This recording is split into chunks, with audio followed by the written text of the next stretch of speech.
આણંદ જિલ્લામાં તારીખ 17 ફેબ્રુઆરી 2026ના રોજ આખરી મતદાર યાદીની પ્રસિદ્ધિ કરાશે.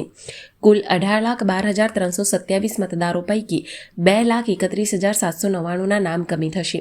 જે મતદારોનું નામ આખરી મતદાર યાદીમાં સમાવેશ થયેલ ન હોય તેવા મતદારોએ તેઓનું નામ દાખલ કરવા ભારતના ચૂંટણી પંચ દ્વારા નક્કી કરવામાં આવેલ 12 પુરાવાઓ પૈકીના પુરાવા તેમજ એકરારનામા સહિત નિયત નમૂનાનું ફોર્મ નંબર 6 ભરીને આપવાનું રહેશે.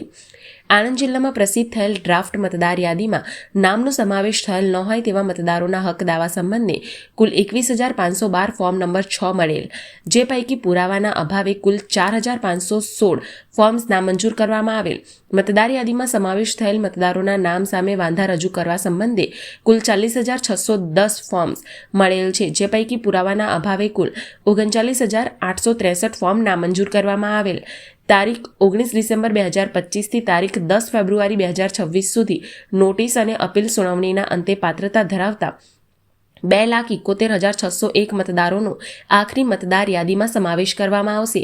પુરાવાના અભાવે અને પાત્રતા ન ધરાવતા હોય તેવા કુલ 10,999 મતદારોના નામ આખરી મતદાર યાદીમાં સમાવેશ થવા પામશે નહીં.